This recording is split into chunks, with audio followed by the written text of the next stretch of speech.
boys and girls of the shaft! Today was the first day of TwitchCon, and today WildCard had an explosive stream.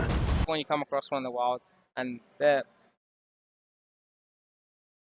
really beautiful. An explosive stream with a huge announcement we were all waiting for.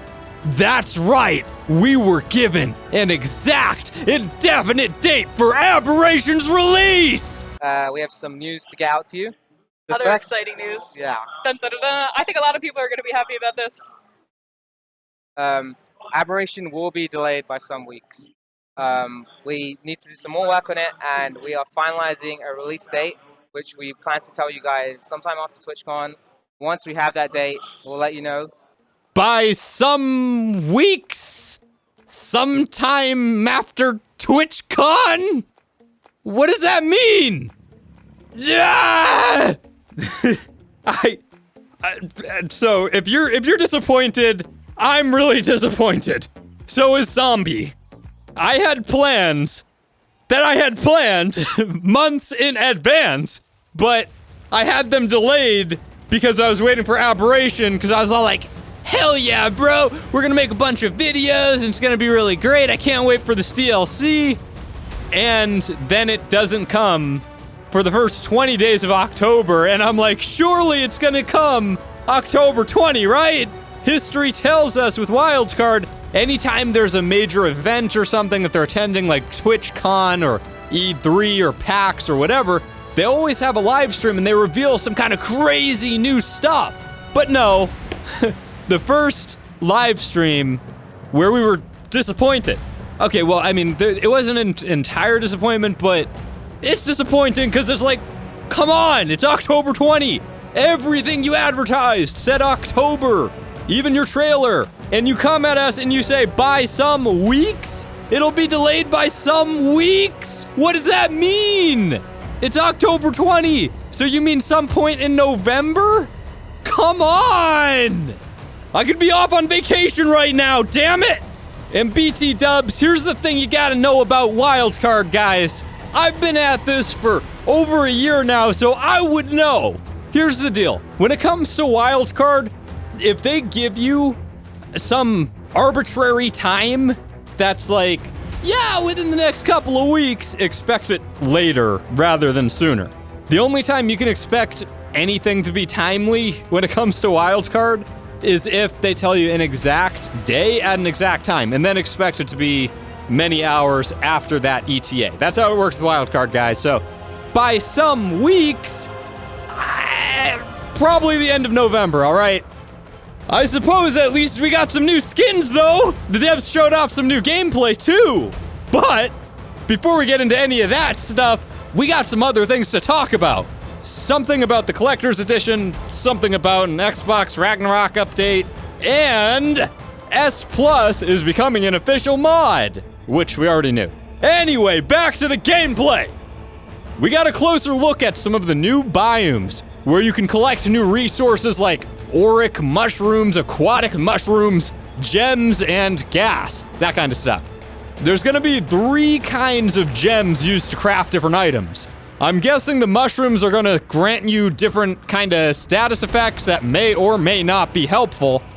Now, the fertile chamber is sort of the safe, easy biome in Aberration. Everything outside of it is gonna be savage and deadly. I suppose the fertile chamber is gonna be like the beaches are to the island. During the stream, we got to experience our first earthquake, which wasn't as wild and crazy as I expected it to be. There might be more to it, though. It didn't seem to damage structures at all, but it does cause resources to fall, which could be convenient. There's the cliff building platform, which is a higher tier than the tree platform, and the retractable rope ladder, which can be placed anywhere and has an adjustable length. But hold up! Before we continue, check it out. There are now Aberration variants of the old creatures! They glow in the dark! Other than that, it seems to be the same old boring parasaur. We got to take a look at the Bulldog, one of 4 lantern pets. The Lantern Pug brings with it a new gameplay mechanic we haven't seen before. Charge? Charge?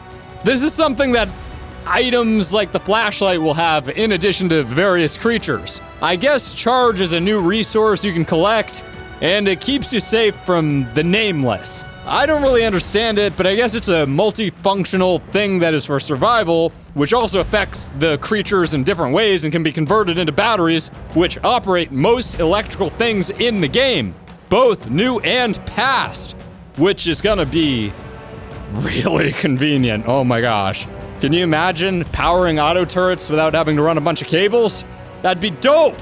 Then there's new items like Hazmat Gear, which obviously protects you from gas leaks, the radiation on the surface biome, and more maybe. It appears to actually have quite high stats, which should make it one of the higher tier sets of armor in ARK. The wingsuit and zipline, which we've already seen a lot of, and the pickaxe, which does what you already know it does. But the thing that's kind of cool is it's super versatile. You can climb left, right, up, down, you can leap. You can see that there's like a new HUD element thing that will indicate to you which direction you're climbing in. So that's pretty clean, that's pretty refined. It's really cool to see new gameplay mechanics actually being added. We also got a closer look at the rock drake! They're the natural predator of the Reapers, the Nameless. When there's Reapers nearby, their crest feathers, little feathers on top of their head, stand up alerting you that there's baddies in the area. It's got its own dive bomb attack like the Griffin, and you'll be able to find them in their own trench like you would with wyverns. Finally, we got to see the Bioluminescence Biome! And that is some really pretty doink stuff, guys. Of everything, of all of the environment design that I have ever seen in ARK Survival Evolved ever, this has got to be the best environment that I think WildCard has ever created, ever. I mean, how cool is that? All the trees like light up and stuff. If you look under the water, it's just like, it's not deep water, but it's kind of, there's some water there, right? It's not super deep, it's like cave water, and you just have crabs and things crawling and scurrying around under the cave water. I mean, color me impressed. That's pretty cool. So that's where I'm gonna be building once I get my hands on these goodies here. And you know what? I think that's about all I have for today's very exciting video. Hey, if you're new here, go ahead and click that subscribe button and join us on our Light RP server. When Aberration comes out, we'll also be adding an Aberration server, and come join us. If you watch our videos and you think the stuff you see in our videos is pretty doink, then you're gonna like being on our servers because you might just find yourself getting punked on those servers. And I know everybody here is pretty gosh darn excited about Aberration. Go ahead, check out my playlists on Aberration. Go check out my top 10 things you didn't know about Aberration, which you should probably know. And also go ahead and check out some of the other vids we've done on this stuff. We'll chat next time, all right? Hey guys, this is Naked Zombo here, and I am making this video to give you a closer look at this fucking monster, aka T-Rex 2.0, aka Gigantosaurus Rex. Like, this thing, have you seen its health? Like, who needs this much health? This thing has 115,000 health to start off at level 1. Like, are you fucking with me? And the base damage, is 80 compared to the T-Rex, which is 60. It seems like this thing is like 200 base damage, because this thing chomps things on like 1 or 2 hits. It's ridiculous. The Gigantosaurus takes Quetzal kibble, and if you're on a ×1 server, it takes 57 kibble, and say if you're on a ×5 server, just divide 57 by 5, which would be rounded off to 12 for a ×5 server. Alright, so as everybody knows, ARK is all about balance. You can't just be running around with this dino, one-shotting other people's dinos and killing them. There has to be a way to counter it. So what they came up with is that when you were attacked enough, What the fuck just happened?